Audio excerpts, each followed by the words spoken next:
बंदी छोड़ सतगुरु संत रामपाल जी महाराज की जय हो। सब्सक्राइब कीजिए मेरी YouTube चैनल को और बेल आइकन पे जाके घंटी दबाना मत भूलिए ताकि आपको समय पर अपलोड वीडियो की नोटिफिकेशन मिलती रहे। आप देख लेना, ये ज्ञान पूरा विश्व में जाएगा।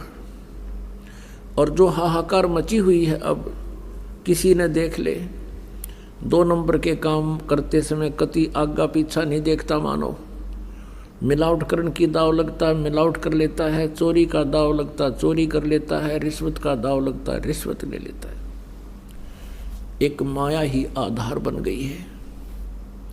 किसी क्षेत्र में देख लो, रक्षक भक्षक हो चुके हैं। ये स्थिति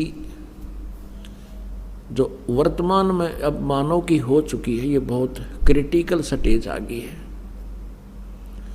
इज्जत रही नहीं, बड़े छोटे की शर्म रही नहीं। और माया के लिए आप देखते हो इतनी घटनाएं सुनते हैं। जब मंत्री, मुख्यमंत्री, प्रधानमंत्रियों को भी और जजों को भी ये कहा जा रहा है कि इनमें भी कुछ व्यक्ति घने भ्रष्ट हो चुके हैं, फिर आम जीव कैसे जीवेगा? उसको क्या आधार रह गया फिर जीने का? तो पुण्यात्माओं, इस काल भगवान का तरीका है दूसरा, ऐसे दुष्ट लोगों को सेट करने का। इस काल का तरीका है जैसे परशुराम जी को भेज दिया, उसमें यही स्थिति आ गई थी जो वर्तमान में इन राजनेताओं की आ चुकी है। तो उस समय उन्होंने क्या किया कि वो सब दुष्ट हो गए थे। अक्षत्रिय लोग विष्णु लोक से एक पुण्यात्मा भेजी गए थे और परशुराम जी ने सभी अक्षत्रियों को उनको काटा था, फरसे से मूछ दिया था, कती काट दिया था। और पूरी पृथ्वी पर कोई उन्नकम्मी आत्मा छोड़ी नहीं थी। इस तरह सेटिंग करता है युग काल। और कबीर परमात्मा कैसे सेटिंग करता है, ये समाधान नहीं है जो वो किया गया था उससे। ठीक है, कुछ दिनों के लिए कुछ डर भय बन जाता है, लेकिन अंतःकरण में जगह बनी नहीं। परमात्मा कबीर जी का जो तरीका है, वो ज्ञान के आधार से मानव को सच्चाई से परिचित करा करके, अध्यात्म ज्ञान से परिचित करा के इसका उत्थान करता है। बुरे से बुरा, डाकू से डाकू व्यक्ति भी इस ज्ञान को समझकर तुरंत बुराई त्याग देता है। तो एक बार अब फिर विश्व में ये ज्ञान पूरे विश्व में जाएगा। परमात्मा कबीर जी ने 600 वर्ष पहले अपनी वाणी में लिख रखा है कि धर्मदास, एक समय आएगा कलयुग में, पूरे विश्व में मेरी ही पूजा हुआ करेगी। जो भक्ति करेगा वो तो करेगा मेरी ही, ना करेगा वो अलग बात होगी। और परमात्मा के चाहने वाली पुण्यात्माओं का किसी भी धर्म मजहब में कमी नहीं है, लेकिन उनको रास्ता ठीक ना मिलने से वो अपने अपने उस लोक वेद अक्षेत्रीय ज्ञान के आधार से फिर भी वो कोई ना कोई प्रयत्न परमात्मा के लिए कर ही रही है। तो अब एक बार फिर पुनः ऐसी स्थिति आएगी जैसे सतयुग में थी। इन कुछ पंथ ऐसे हैं जैसे राधा स्वामी पंथ, धन धन सतगुरु पंथ, इन तो बैठा दिया निरंकारी पंथ। और ये दूसरे जो हैं बाल योगेश्वर अंसा देश वाले पंथ,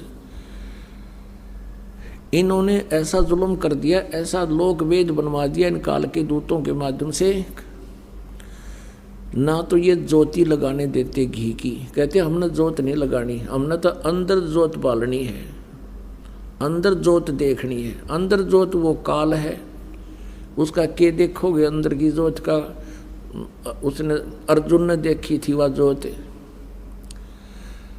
वो ज्योति निरंजन अर्जुन ने देखा था जब उसने विराट रूप धारण कर दिया, कलेजा पाट गया होता सारा कापा खड़ा खड़ा।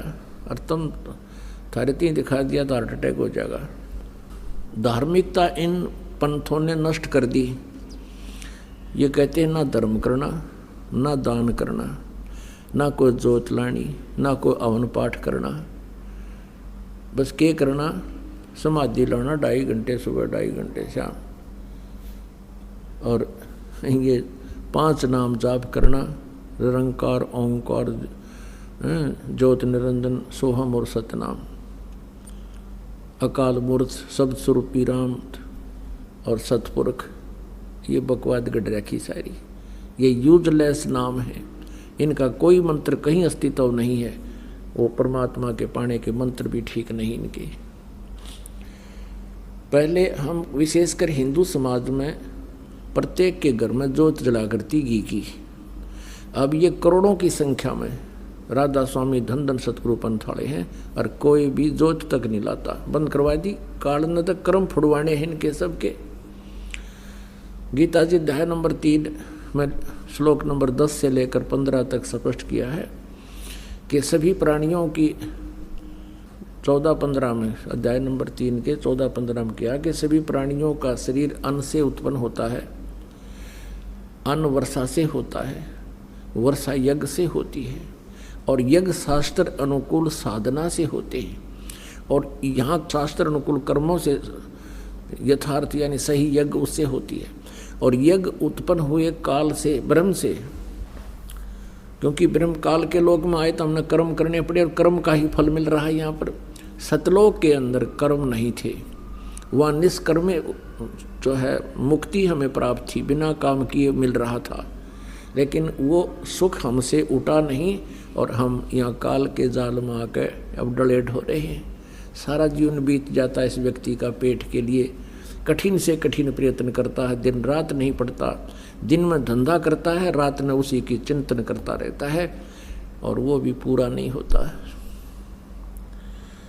तो परमात्मा काल के यहाँ आए तो कर्म लगे, ब्रह्म न कर्म लगाए और ब्रह्म की उत्पत्ति हुई परम अक्षर ब्रह्म से, सच्चिदानंद घन ब्रह्म से, उस सर्वगतम ब्रह्म से, सर्वव्यापक ब्रह्म से, सबका कुल मालिक से।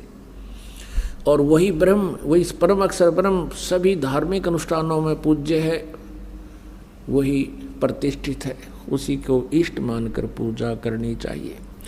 तो अब यहाँ क्या हो रहा है कि वही पांचों यज्ञ, एक यज्ञ है धर्म की, दूसरी यज्ञ है ध्यान और तीसरी यज्ञ हवन की, चौथी यज्ञ प्रणाम और पांचवी यज्ञ है ज्ञान की। ये पांचों यज्ञ अब यहाँ सतलोक आश्रम बरवाला में है, इस पृथ्वी पर और है नहीं कहीं पर भी।